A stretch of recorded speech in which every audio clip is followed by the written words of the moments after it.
Our luck was just garbage lately. First, the client for our latest delivery wasn't on time to pick up their order. Then, once we were finally ready to take off, the exceptionally dense asteroid field had shifted to the point where our word-of-mouth map wasn't accurate anymore. And then, as we tried to maneuver through the mess, some local jerk in a sporty cruiser sideswiped us and never looked back. Good news. Our shields did their job and prevented any damage. Bad news.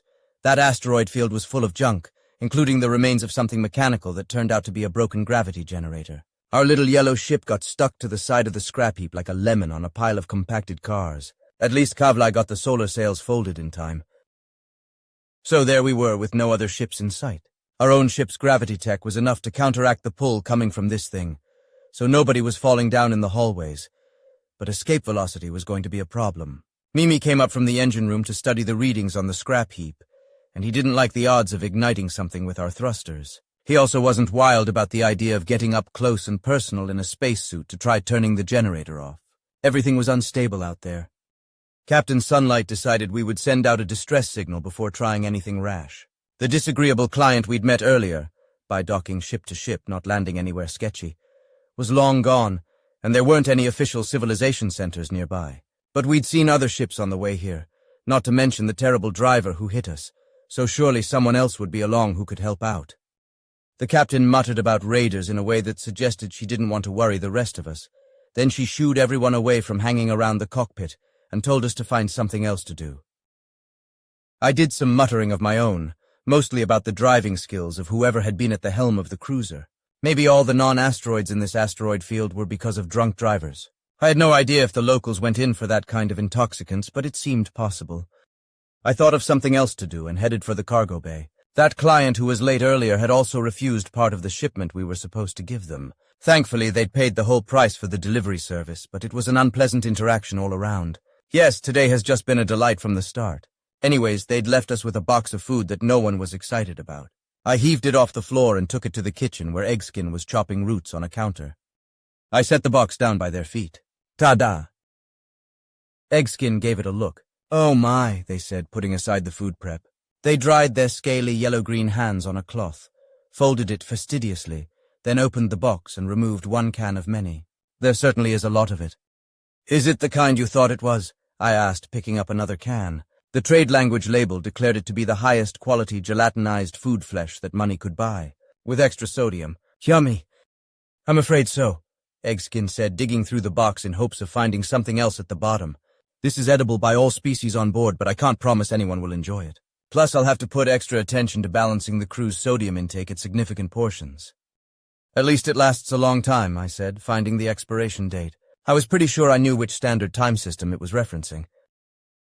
Eggskin reached the bottom, then arranged the cans back into tidy columns.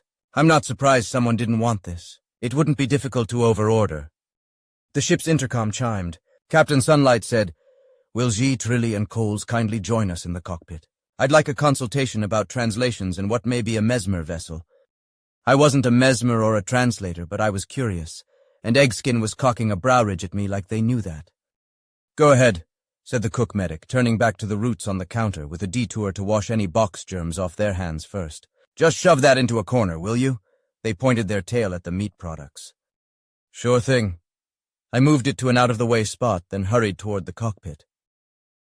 I heard G's bug feet clicking down the hall ahead of me.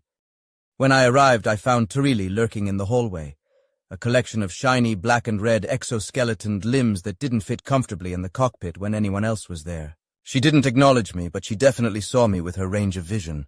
She politely folded a pincher arm so I could peek into the room. G was there, shiny purple and taking up an awkward amount of space. I didn't even see Coles at first because he was on the opposite end of the size scale, short and stocky and standing on the other side of Kavli's pilot chair. Brick-red scales were barely visible over her sleeve as she adjusted the focus on one of the screens, flapping her frills in what looked like concern.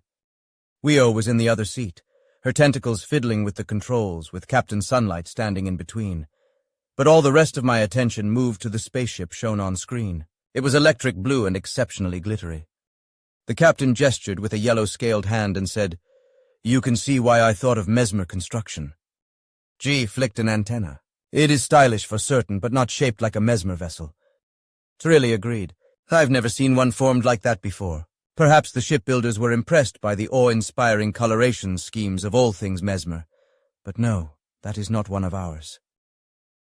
I honestly didn't know how they could tell. Spaceship design was not my specialty. It looked like a normal enough shape to me, pointy in front and all that, and it sure did sparkle.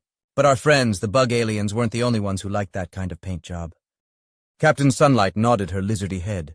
That's a good sign, then. The raiders I was told to watch for are definitely Mesmer. An insult to the species at large, I'm sure. Both Trilly and G angled their antennae in a way that looked like they agreed. The captain continued. Before we contact them, I have a question about the ship's name. Can either of you shed some light on that? She looked at Trilly and Coles, the translation experts, as she had Weo bring it up on the smaller screen.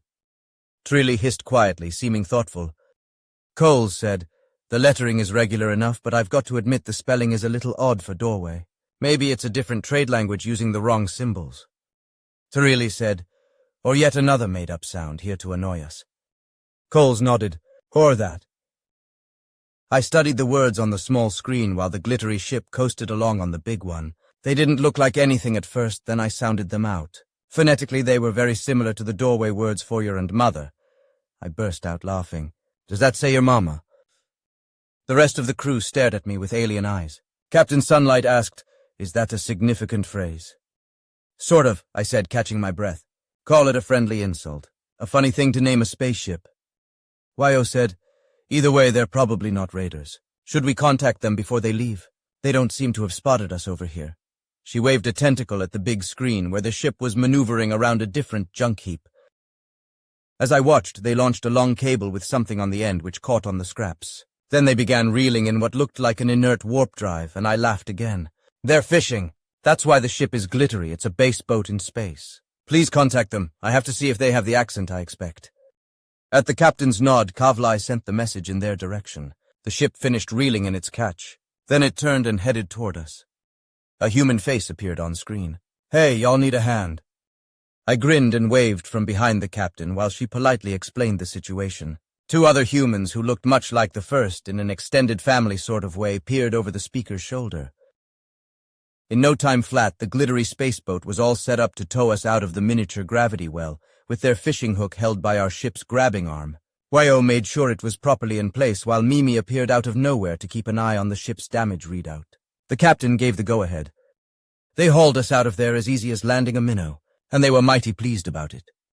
Captain Sunlight said thank you. We are deeply grateful for your help. No problem at all. Say, you want to land that bird and give her a once-over somewhere with atmosphere. The island isn't far, and you can buy us a drink in thanks. Some polite questioning from the captain got us a description of the local hangout, a place that had once been a mining operation, and was now a not-on-official maps trading post.